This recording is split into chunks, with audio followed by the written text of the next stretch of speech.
Hello, welcome to the Goddess Hour. We are changing the name of this program, and we are changing the Goddess Hour for the Goddess Age. Because 1 hour for the Goddess is very, very little, and we are in a Goddess era, a Goddess Age. And with a Goddess, beautiful Goddess, a beautiful priestess of the Goddess, that she is Anique, a beautiful singer, and I feel very grateful to interview you. You are in Australia now.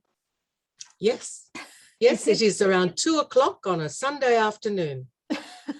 Here is 1 in the morning. So it's interesting. We are really in the other side of the world, in the opposite. Yes, yes. Side. And Anique, you have a very, very interesting life, because you used to be a diva, a jazz singer, a beautiful singer, and then you transformed absolutely your life. So I like, and people really love to hear about your story, your life story. Well, thank you very much, Sandra, first of all, for having me on your program. I feel very honored. Yeah, well, it's an interesting life, really. And one day I'll actually take a little sabbatical and write the book, because there's just so much once you start. But essentially, I was working during the day as a marketing consultant for the government, organizing conferences and exhibitions and all these sorts of things. So that's where those skills come from. And at night, I was a jazz diva. I was, for some time in Australia, I was probably the top female jazz vocalist, particularly in the gay community. And I loved that life. But also, I mean, I was already, in my 40s then.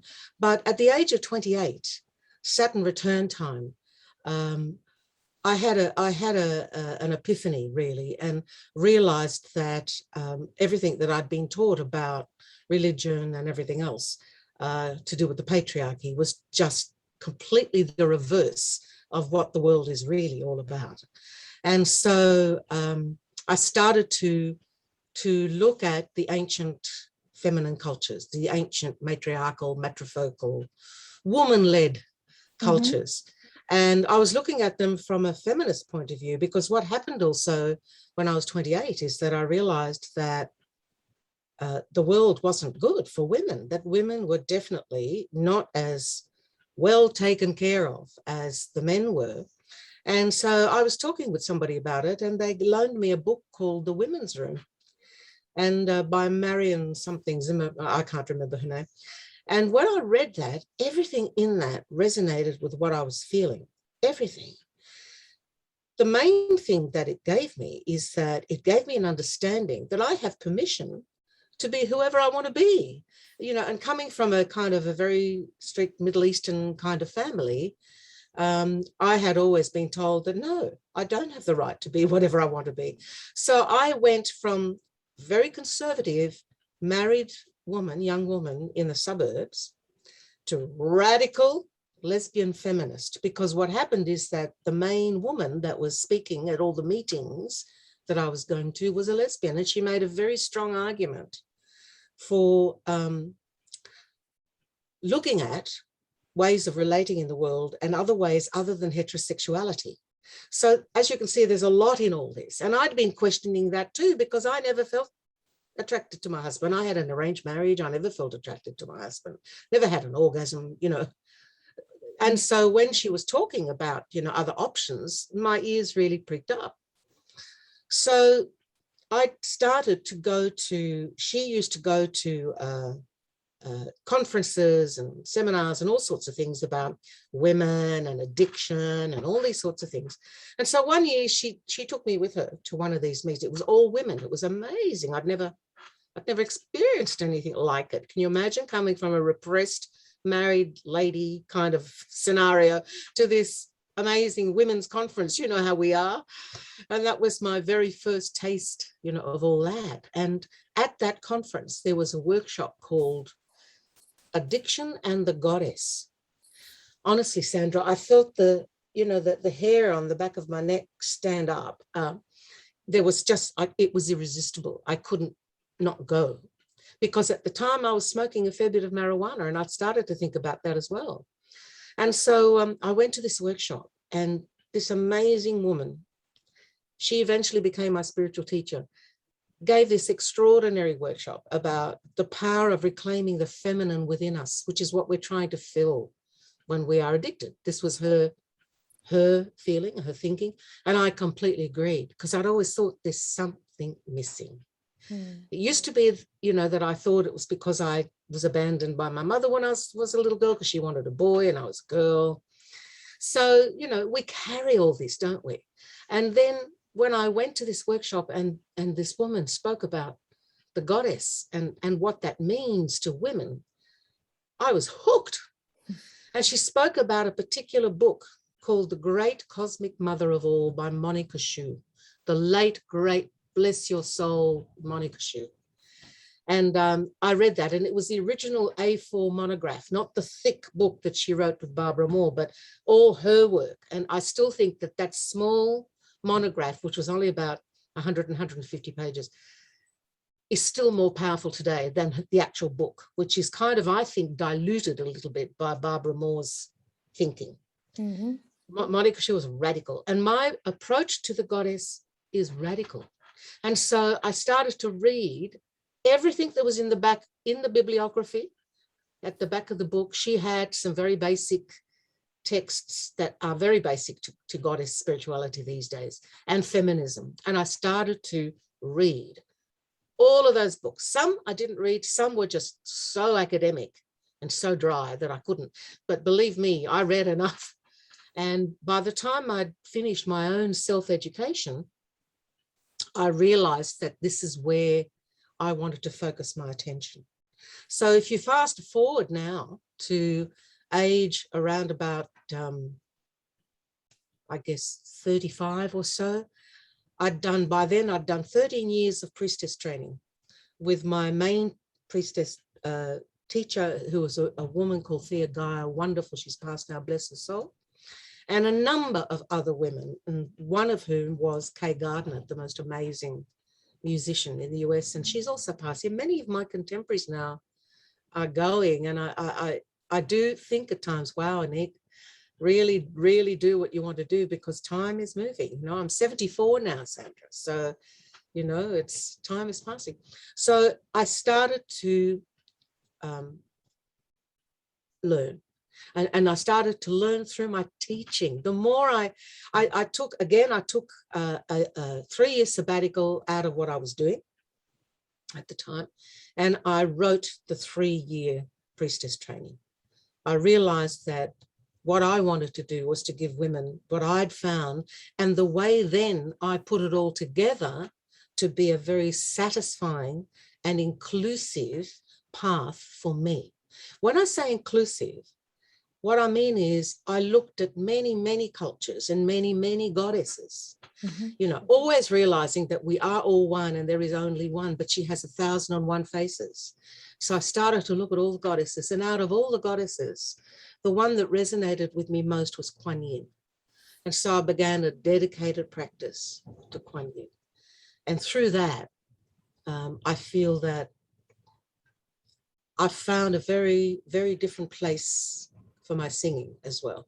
You know, my singing changed dramatically. And in fact, it was very difficult once I started, you know, to do this practice. It was very difficult for me to go out singing and in places where basically they were drinking and I was singing, yes, but nobody was really paying that much attention, because this wasn't concert. This was singing with a band, you know, in a club.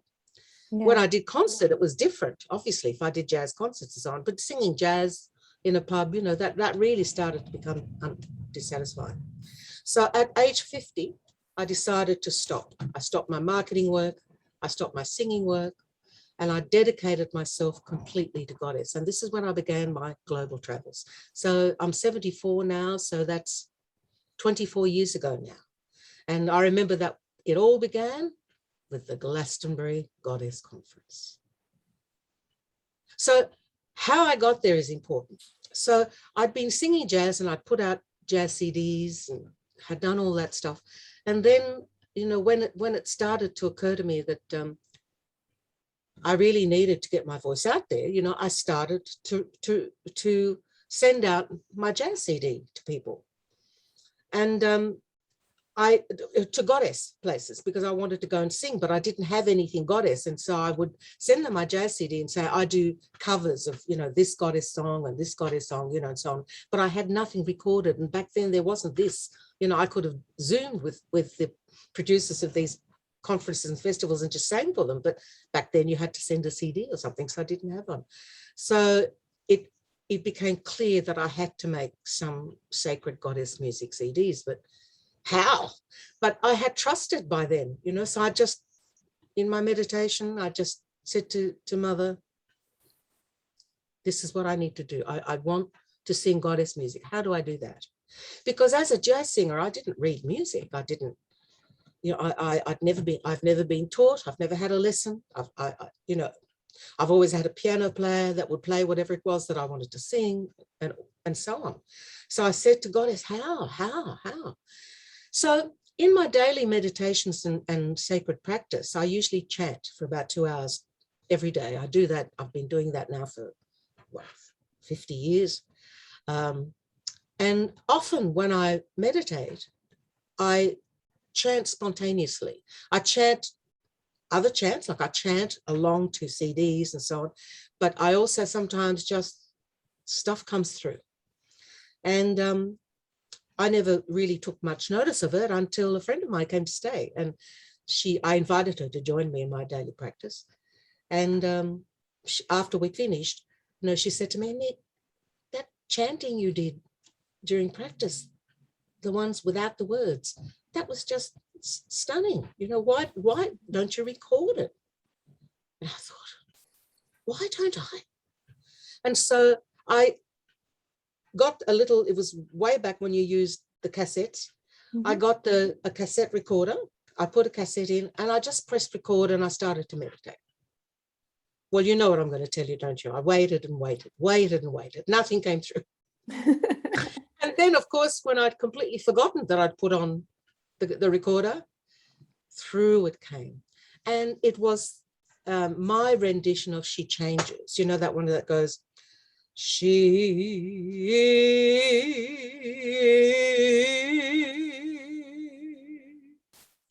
changes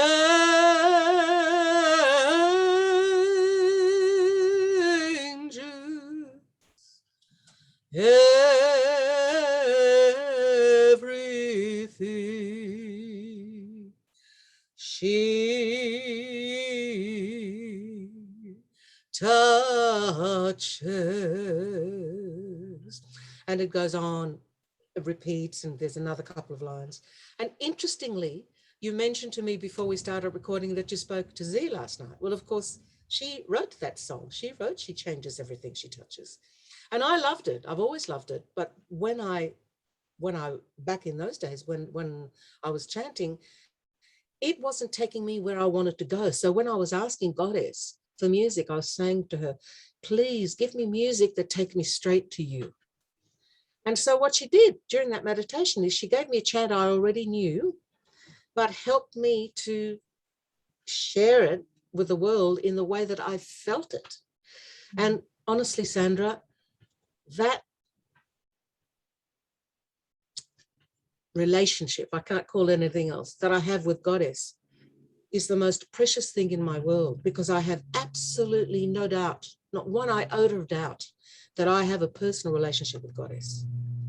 And I feel that many of us do, but we don't want to say that, because then we're going to be seen as being, you know, like Christians that pray to an old man with a beard, you know, in the sky. That's not what it's about at all. It's the way that I see Goddess is that she is everywhere, you know, and I am part of her. And so I am that part that has the relationship with the whole. And I feel it as a personal thing because it responds to me. It responds to me through nature. It responds to me through my work. It responds to me through my music, through women, it responds to me constantly. And it is so precious once we let go of the skepticism and the doubt and just step into that I am all that. There is nothing else to be. Then, of course, miracles start to happen. So, I mean, I could talk on and on about Goddess, about me, but I hope that's given you some idea of, my background, where I came from and my journey, through all this. And I hold the marketing work just as important, because in Australia here, I, for many, many years, have been doing most of the organizing of Goddess events. And without that background, I couldn't have done it. For many years, I did it all by myself. But now, of course, that I've been training priestesses, I have a whole beautiful core of priestesses that work with me. And it's now I'm treated like a queen, Sandra. I sit in meetings, we all discuss, we come to a decision. They all say, what do you think, Anique? I say, that's fantastic. Off we go. Or if it's not right, I say, can we tweak this a little bit? Okay, fantastic. Off we go. And a beautiful conference emerges. Yeah. So blessed be, I'm grateful for my life. It's amazing. Here in Argentina, there was a community of Aboriginal people that they are called the Guarani. It's in this area when I am living now, and more in the northeast of Argentina. You know the Iguazu Falls. They are very famous. Well, they live today and in those times in that area. It's a jungle. They live in the jungle, and they used to sing as a prayer. So at dawn and at dusk, they went into the jungle and was singing to the sun. And they had beautiful voices, and they were creating just the same. You talk about your experience, so it's amazing. And it's interesting because the official story tells that the sun for the Guarani people is Quarahi, but his mother was Quarará, and she was the primordial, the primal sun, so the primal fire. And it was a secret name, and that is the reason why nobody remember her. So I found this story in a book, and I was writing about her, about Quarará, and there is a tale about an Indian woman that she was Anaí, and she was the daughter of a chief, of a tribal chief, and he didn't have any sons. So she was a princess, but she couldn't be a queen, because she was a woman. And she has a story very, very similar to Boadicea, Boudica, because she led all the people to fight the Spanish conquerors, and she was very near to win. And the tale is they burned her like a witch, not like a woman warrior, and she died singing. And she was, the people only could see the fire and listen her voice, and with her voice the tree became the pole. The pole became a tree with really red flowers. Wow. So it's the power of singing. And for me, this is a version of a most ancient tale about a goddess. So Yes. I think it's interesting you feel the same in the other side of the world, and you could experience the same. So it's in our DNA. Yes, yes, absolutely. Yes, it is. So it's fantastic. And also resonates me what you talk about, the difference to sing in a jazz club. I remember some years ago, I went to listen to a friend of mine, and I don't know if it's the same, in all over the world, but here in Argentina, the public, the jazz, they are all jazz masters, and they criticize a lot. And I was late, so I was in the last files in the show, and I was listening. People, men, most of them, criticizing every note. So I think it's impossible to feel whole and connected, because you are very exposed. You are exposing yourself and absolutely open to the music and the energies, and all of these dark energies are affecting you. And Yes. I think this is the reason why people take drugs and alcohol, because they are not really connecting with the highest vibration of music. So that's true. Your story is very inspiring. The power to change the energy and to stand in your power, in the goddess power. Yeah. And so you can change all the environment just only singing. Just absolutely. In fact, it's with me, it's a very focused practice, in fact, because when I teach, I don't know if you'll remember from Glastonbury, but when I teach, I always begin with singing something to the group.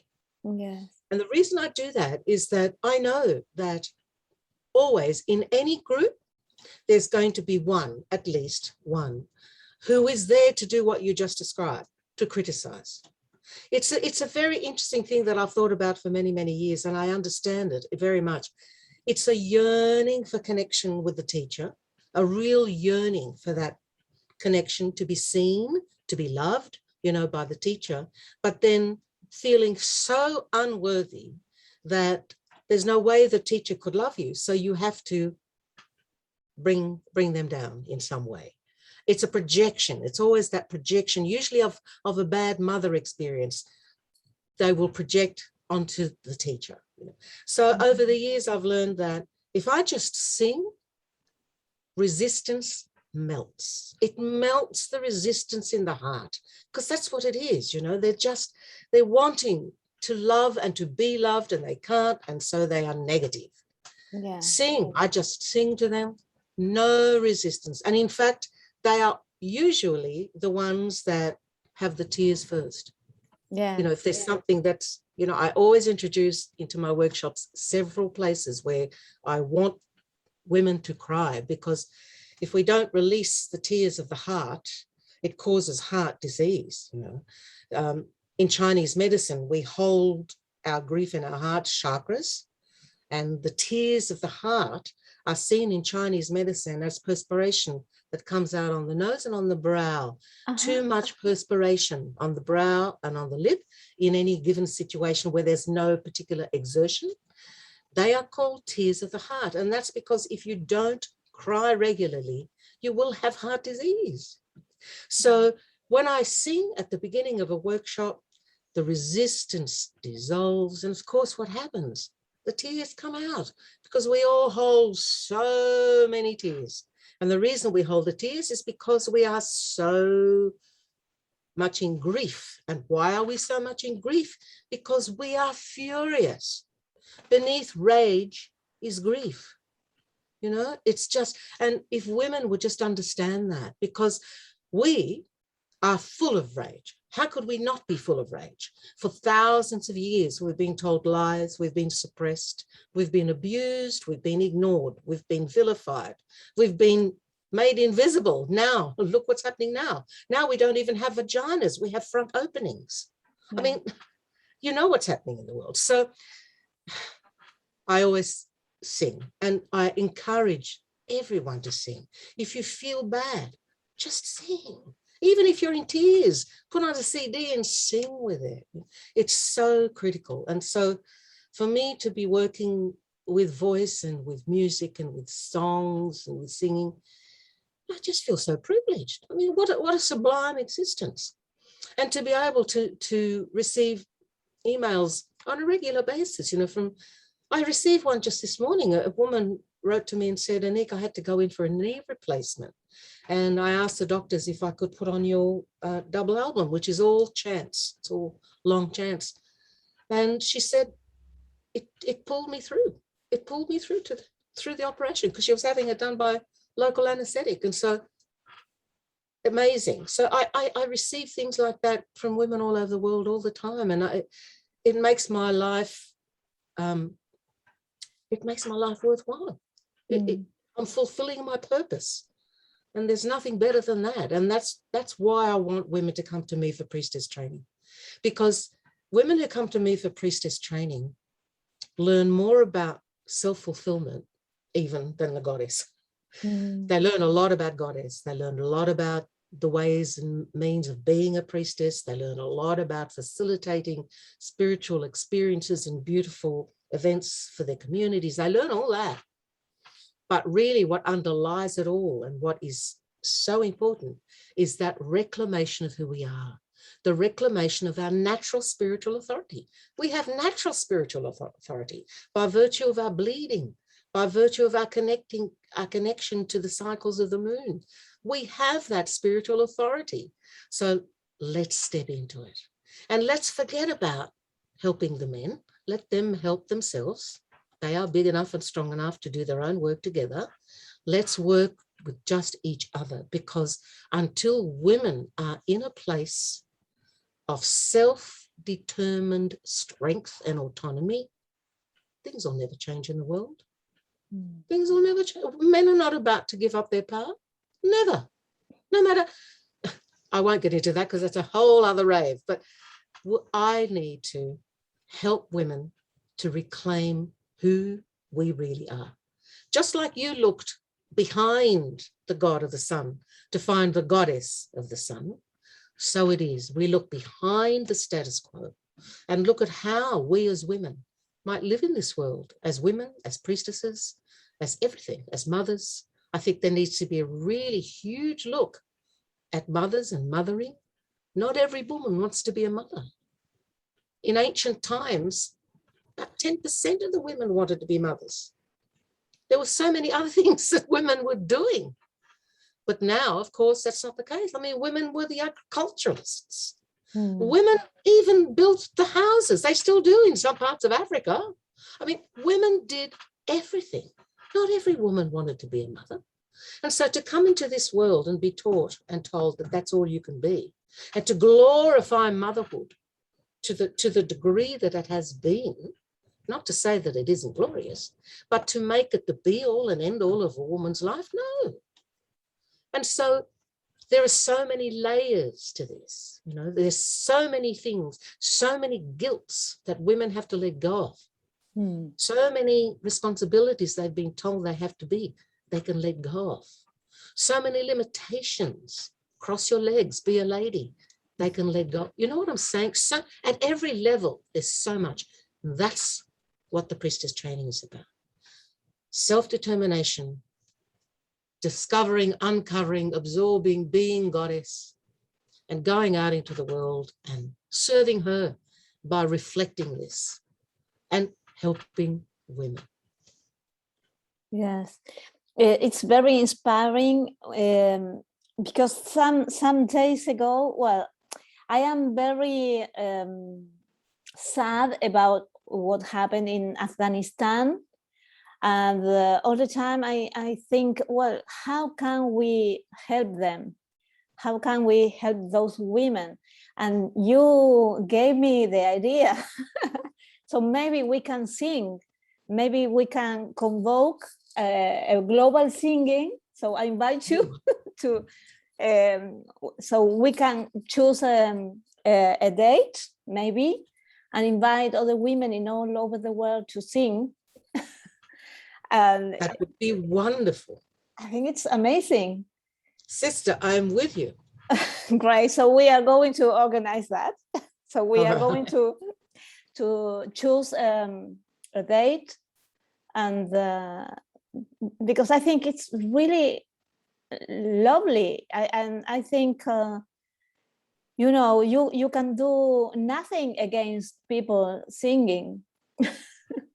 That's very true. Like Martin Luther King, what they sing. So we shall overcome. Yes, we shall overcome. So it's amazing. It's a wonderful idea. So we can do it. Yes. We'll do it. So it's interesting what you tell about the priestess training. You call the global goddess priestess. So you are teaching about goddesses from all over the world, or local goddesses in your country? No, the wheel of the global goddess has 16 goddesses on it. So it's divided into 8 quadrants. Mm-hmm. And each one represents a stage in the soul's evolution. It's not the stage in a woman's life. Stages in the soul's evolution. So, for example, we begin in the bottom of the wheel, and that is the void. And in the void, there are 2 goddesses, the yin goddess and the yang goddess. So in the void, we have Kali, which is very yang, she's a yang goddess. And we have Sheila Nagig, who's a yin goddess.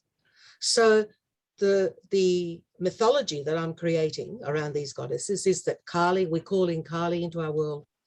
She helps us to dissolve the resistance to our evolution, our soul's evolution, because as a human being, unconsciously, we resist that. So Kali comes in and dissolves our resistance. Sheila Nagig takes in all that we have. You can't see me, but all of a sudden I opened up my legs. Isn't that interesting? As soon as I think about her, I opened up my legs. Sheila Nagig takes in all that we have released, transforms it, and gives it back to us as new manna to work with. So we have 2 goddesses that we work with in each wedge of the wheel. We also have an ancient one, a nameless one. And so in the void, because I'm in Australia, I chose the rainbow serpent. And so the rainbow serpent, the energy of the rainbow serpent is that the rainbow serpent moves through the land, blessing, healing. And so the energy of the blessing and the healing is to prepare the soul for rebirth. Within that, there is so much that I can teach. Also, each wedge of the wheel, we look at a different phase of the moon. So in the void, of course, it's the dark moon. We also look at power animals that are in that segment. And for the void, it's the snake and the spider. We also look at, what else do we look at in each wedge? The goddesses, the moon, the animals. Oh, and the astrology, whatever the astrology is for that month. We look at that as well, where the planets are. And from that come, and they get, each student gets a full set of fully colored, beautiful notes. I don't use any notes during the training. It's all channeled. They can take notes if they want to, but it's all there in written form if they want. And that's what when I took the 3-year sabbatical to write the course, that's what I did. But I didn't just write notes. It's beautiful. It's gorgeous, if I say so myself. So the training takes us through the soul's evolution, as I said. So we begin in the void. I won't go through each segment, but what's in each one, but I'll tell you what we do around the wheel. We then move to the quickening, because there's a point in our life when we realize there's more than just this life. That is the beginning. Now, that can happen at age 3. It could happen at 30, or it could happen at 90. Some, it happens never at all. Mm-hmm. But when we first understand that, that's the quickening. Then we go to growth. And the growth period with the soul is when we start to really look at things in a different way and begin to change some of the perceptions. And we perceive this in our physical world as the mistakes we make. We go on the spiral, we make it again. We go on the spiral, make it again. And eventually we've made that mistake and repaired it so many times we don't do it anymore. So that's the same thing. So with the quickening, it's as if we're not in the dark anymore about who we are or who we might be at that point, at growth. Quickening, growth. Then there's the expansion, when we learn about the other. So it's not just goddess, it's also about those we love. Not only about those we love, but what about the other, the higher ourselves? We start to relate to our higher selves, not just the mundane self at the physical level. We start to explore, who we are at a spiritual level. That's when we might, at expansion, that's when we might maybe do some studies or do some workshops or whatever it is in the physical realm. But in the soul, what's happening with the soul is that it starts to seek and search. And what happens after that is we come to the fullness. So this is above the void. The fullness is at the top. The fullness is the I am. We understand, our soul understands who I am, the I am. And we step into that. And once we step into that, we move to the next wedge, which I've called the deepening. So this is when we start to work with ourselves as a real extension, if you like, of Goddess, as a real part of Goddess.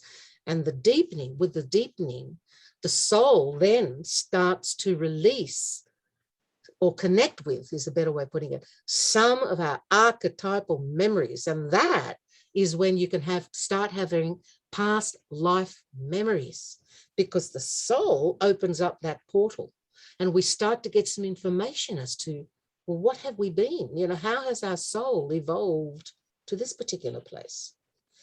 After we do the deepening, we go into the reflection. The reflection is when the soul looks back at our life and we start to examine what karma we may have created.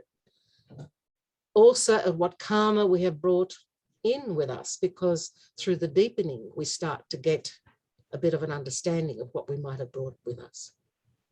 And then the last turn before we come back to the void is the returning. And that is when we have 1 foot here in the physical world and 1 foot in the spiritual world, because we're getting ready to pass. And so in that last turn of the wheel, the soul is preparing.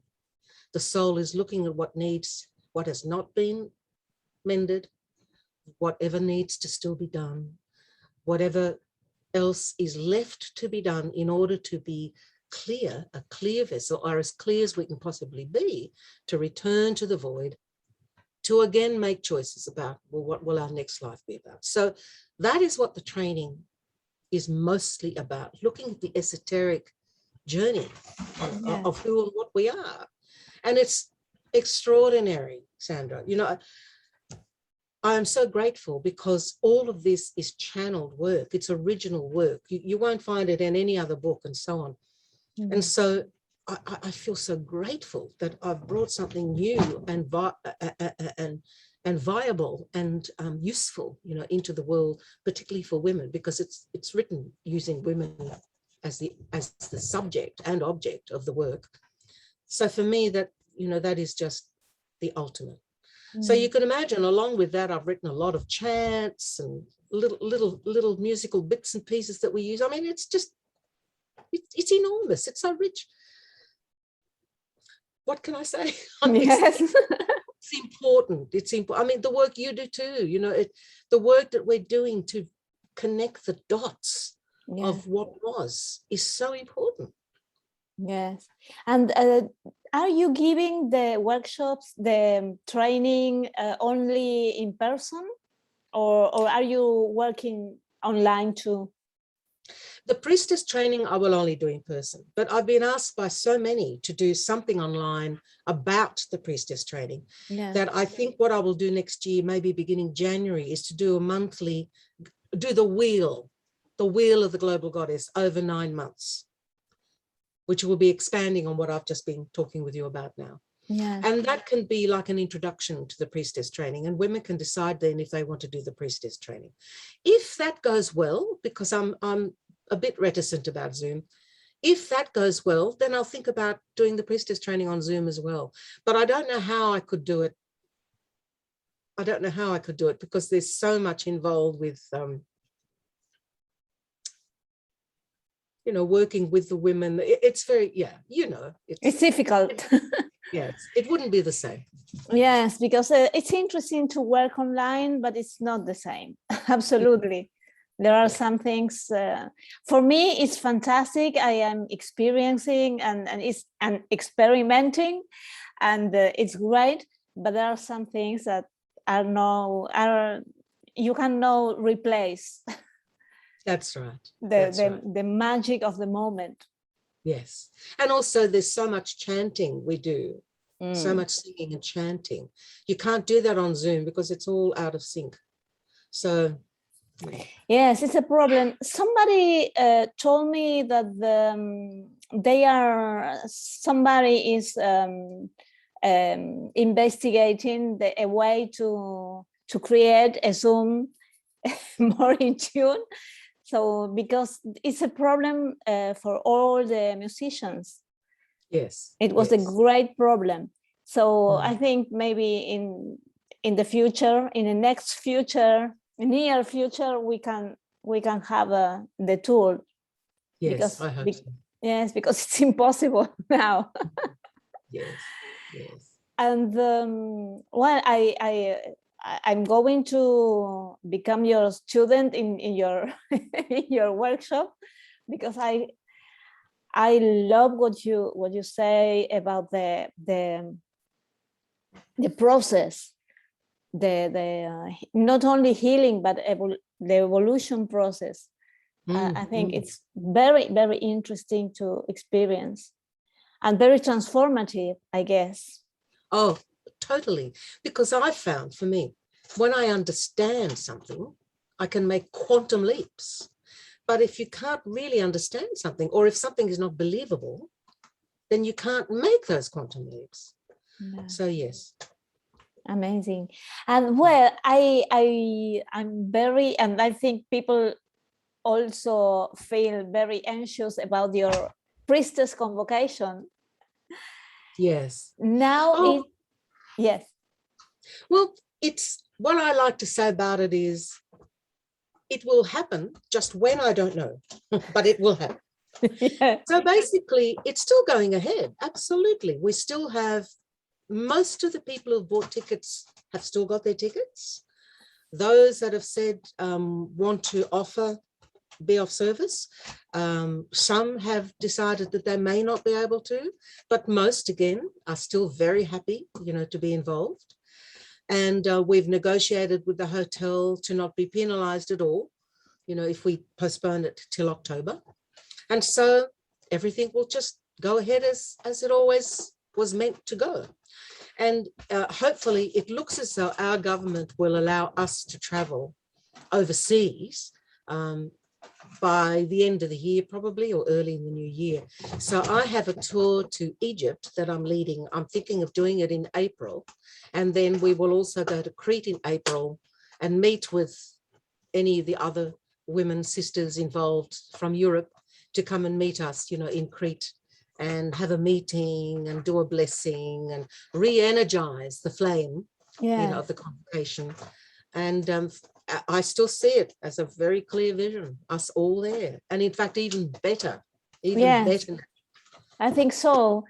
Because I felt really sad because I couldn't go for the first time, for the first date. And then when you change, it was the only option to change the date because the pandemic times. And I thought, well, I can go now because I can save and save money, and now I can go. I'm sure. So. Yeah. I think it will be really historic. I hope so. I hope so. No, I get so excited when I think of all of us there for a single purpose. Yeah. We go to, Glastonbury's wonderful, as we all know, but to go somewhere with all of us with a single purpose, that is magical.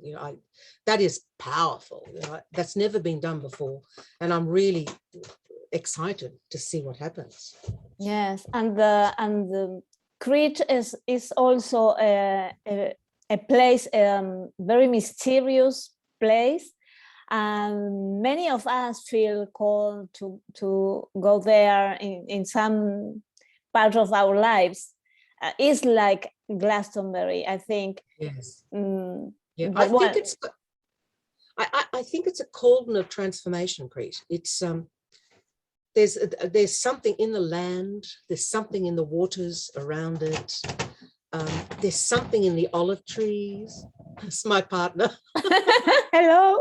We're recording, darling. There is something in the way the people, still are so connected to the ancient goddess there. You go to the museum in Crete, and as you know, you go to most museums in the world, and all the goddess iconography and treasures are in some place called antiquities, or right at the back of the museum or whatever. In Crete, every little sign says, and the goddess this, and goddess this, and priestesses, and goddess, and she's alive. She's absolutely alive there. And the people want her to be. They have no problem with welcoming Christianity. There are many Christians, as you know, in Crete, but they have not lost their love and their devotion to the ancient mother. She is everywhere. Wow. Yeah. That's why I wanted us to be there. Well, so I hope we can gather a group from Argentina, from South America, and go to Crete next year to the convocation. And well, many of my students, they are really wanting to go, so well, maybe we can do it. And also, we'll be calling out for more groups of priestesses to actually create ritual, because what I should say is the convocation is not about people coming and talking about their teachings or their wisdom keeping, or it's to do ceremony. It's about us coming together and showing each other, what do we do in our own lands? What do we do in our own temples? What is a favorite ceremony of your temple? What is a ceremony that you do all the time, as a ritual in your community, and so on. So if you do decide to come and your students want to come with you, you may want to offer, because there are a few gaps now with some of the, the women deciding they don't want to wait or whatever it was. So when we put the call out, I'll make sure that I send you a private message. Great. And it's interesting, also the trip to Egypt. Yes. Well, I was born in Egypt, and for many, many years, I did not go back to Egypt. I came to Australia when I was 9 years old, so I was reasonably, aware of what was happening. And it was so traumatic, because we were thrown out of Egypt and came to Australia as refugees. And so that whole business was so traumatic. I never wanted to go back to Egypt. But then my Aboriginal sister said to me, Anique, you really need to go back. It was on my 70th birthday. And for Aboriginal people in Australia, getting to 70 is very, very old. They have a very early early death rate. So she said to me, you really need to go back to Egypt and speak to your ancestors, because they don't know where you are. And if they don't know where you are, when you pass, they can't come and get you. So you've got to go back to Egypt, put your feet on that land, find the appropriate moment and call in your ancestors and tell them about yourself, about your life, everything. And bring back a stone or something and bury it in your garden so that they will know where to find you. And if you leave that house where you are now, get the stone and take it to the next place, and so on, so that that stone marks the place where you are. Oh, Sandra, it just, my heart, I had to go back. So I thought, okay, if I'm going to go back, I'll take a tour. So that's how that started. So I've taken 2 and I'm about to take the 3rd one, will be next April. Great. And what places are you going in Egypt with the? Oh, amazing. Well, we begin in Cairo. And in Cairo, of course, we go to Giza to see the pyramids, and we also see a couple of other pyramids that are not so well known around that area. We also go to the museum in Cairo. We go to a couple of other interesting places. I won't give too much away. Mm-hmm. And from Cairo, we travel by boat up the Nile, stopping along the way at a number of different places. The first major place that we stop at will be Luxor. Mm-hmm. And from Luxor, we then go to Komombo, we go to Dendera, we go to for the Hathor temple. We go to Philae for the Isis temple. We go to Nefertari's tomb. It's very rich. It's on my website if you want to go to have a look. I also keep the price really, really reasonable. For the full 10 days, accommodation, some meals, it's 2,900, I think it is, which is very, very reasonable. And we stay in, nice accommodation, nice food, good, comfortable transportation. And we don't do too much in one day, because I find that some of the tours that I've been invited on to be a sacred singer or something like that, by the end of the day, I can't process half of what I've experienced, whereas I want us to go to a temple and spend a couple of hours there, not just 15 minutes and back on the bus, So it's a very spiritual experience, because we do get to spend a lot of time in the temples. We do ceremony. And the way that I do ceremony is not to do it right in the middle of the temple, where everybody's watching, the guardians are saying, no. I find a really nice place somewhere on the land near the temple. And that's where we do our ceremony. And it's beautiful. It really is beautiful. So, well, maybe I can go because I went once to Egypt, and it was a little traumatic experience. Because I went alone. I didn't go with a group, and it was very hard. It's very hard for women traveling alone, and men too. That's particularly for women. Yeah. Yes, and we had an experience in Sagasik. Sagasik is the place of Bubastis. And I was researching because I wanted to go to the temple of Bast, of the cat goddess. And I've insisted, and I went there with a friend that she was living there. And it was a terrible experience because the temple is over the floor, it's all destroyed, and very, very with any care of the government or nothing. And in that moment, it was near, you remember the terrorists were attacking the embassy, the state's embassy. And my friend, she's from Puerto Rico. And when the soldiers there asked, where are you from? And she told them, we are American. So no, you can't say that. No, you cannot. No. So we are South American. I am from Argentina. No.